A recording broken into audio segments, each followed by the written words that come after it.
Hi friends, எல்லாருக்கும் வணக்கம். சிறகடிக்க ஆசை சீரியல்ல நாளைக்கு எபிசோட்ல என்ன நடக்க போகுது அப்படின்னாங்க இந்த வீடியோல பார்க்க போறோம். ரோஹிணி பத்தின உண்மை தெரிஞ்சதுல இருந்து மீனா ஒரு மாதிரி சேடாவே இருக்காங்க. இதை வீட்டுல இருக்கிற எல்லாருமே நோட் பண்றாங்க.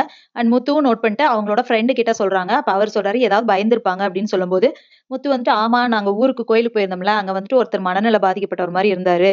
அவர் வந்துட்டு ஒரு மாதிரி பேசினாரு. அதுல எதுவும் பயந்துட்டாலோ என்னவோ அப்படின்னு சொல்லவும், சரி ஓகே அப்படின்னா நான் ஒரு இடம் சொல்றேன். அங்க போயிட்டு நீ வந்து மீனாவ கூட்டிட்டு போயிட்டு கயிறு கட்டு, சாமி கயிறு தான் அங்க வந்து சரியாயிரும் அப்படின்னு சொல்றாங்க.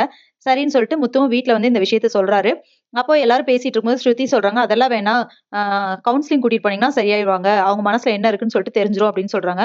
உடனே மீனா வந்துட்டு, "ஐயய்யோ! அங்க போய் நம்ம எதுவும் சொல்லிட்டோம்னா என்ன செய்றது?" அப்படின்னு சொல்லிட்டு, "இல்ல, இல்ல வேண்டாம். நான் கயிறே கட்டிக்கிறேன்" அப்படின்னு சொல்றாங்க. "சரி வாங்க போலாம்" அப்படின்னு சொல்லிட்டு அங்க போயிட்டு ஒரு அம்மா அவங்க சாமி பார்க்குறவங்க அவங்க கிட்ட அவங்க வந்து கயிறு குடுத்துட்டு சொல்றாங்க, "நீ வந்து மனசுக்குள்ள ஏதோ ஒரு உண்மைய மறைச்சு வச்சுட்டு இருக்க. நல்லதுக்காக தான் நீ இப்படி இருக்கிற. அது எனக்கு தெரியுது. ஆனா உண்மை என்னைக்கு இருந்தாலும் வெளிய வந்தே தீரும்" அப்படின்னு சொல்லி சொல்றாங்க. "இப்போதைக்கு உங்க வீட்டுக்கார்ட்ட சொல்லி இந்த கயிற கட்டிக்கோ" அப்படின்னு சொல்லிட்டு அந்த கயிற குடுத்துடுறாங்க. மீனா வெளிய வரும்போது சிந்தாமணியும் வராங்க. என் பொண்ணுக்கு வந்துட்டு ஜாதகம் பார்க்க சொன்னேன் அப்படின்னு சொல்லிட்டு அவங்க கிட்ட போய் கேட்கறாங்க. அப்ப வந்து உங்க விருப்பம் இல்லாம தான் உங்க பொண்ணுக்கு கல்யாணம் ஆகும் அப்படின்னு சொல்லிட்டு சொல்றாங்க. இத கேட்டு ஷாக் ஆகுறாங்க சிந்தாமணி. அதுக்கப்புறமா வீட்டுக்கு போயிடுறாங்க. அப்ப முத்துவும் மீனாவும் பேசிட்டு இருக்கும்போது, முத்து வந்துட்டு ஹஸ்பண்ட் அண்ட் ஒய்ஃப்க்கு நடுவுல எந்த ஒளிவு மறைவும் இருக்கக்கூடாதுன்னு சொல்வதானே. அப்ப என்ன உனக்கு அப்படின்னு சொல்லும்போது, மீனா வந்துட்டு சரிங்க நான் உங்ககிட்ட உண்மைய சொல்லிடுறேன் அப்படின்னு சொல்லிட்டு, இல்ல ரோஹிணியோட உண்மையான பேரு கல்யாணி அப்படின்னு சொல்றாங்க. என்னது கல்யாணியா அப்படின்னு கேட்கறாங்க. ஆமா அது மட்டும் இல்லாம கிறிஷோட அம்மா வந்து இவங்க தான். அப்படின்னு சொல்றாங்க. "என்ன சொல்ற?" அப்படின்னு சொல்லிட்டு ஷாக் ஆகுறாரு முத்து. அதுக்கப்புறம் பார்த்தீங்கன்னா, "இப்பவே எல்லார்ட்டயும் இந்த உண்மைய சொல்றேன்" அப்படின்னு சொல்றாங்க. "இல்லங்க வேணாம் கொஞ்சம் பொறுங்க" அப்படின்னு சொல்லி மீனா சொல்றாங்க. "எவ்வளோ பெரிய பொய்யி! ஏற்கனவே கல்யாணம் ஆகி குழந்தை இருக்கு. அதுவும் இல்லாம யாருமே இல்ல. எவ்வளோ பொய் மலேசியாலருந்து வந்தேன், சிங்கப்பூர்லேருந்து வந்தேன்னு சொல்லிட்டு பொய் பொய்யா சொல்லிட்டு இருந்திருக்காங்க.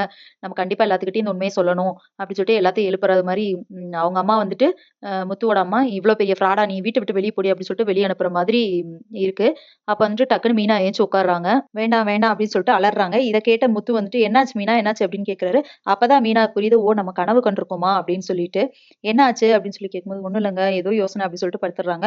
அப்ப முத்து யோசிக்கிறாரு, "இவ ஏதோ பெரிய உண்மைய மறைச்சுட்டு இருக்கா. ஆனா நம்மகிட்ட சொல்ல மாட்றா. என்னன்னு தான் தெரிய மாட்டேங்குது. எப்படியாவது அது என்னன்னு கண்டுபிடிக்கணும்" அப்படின்னு நினைக்கிறாரு.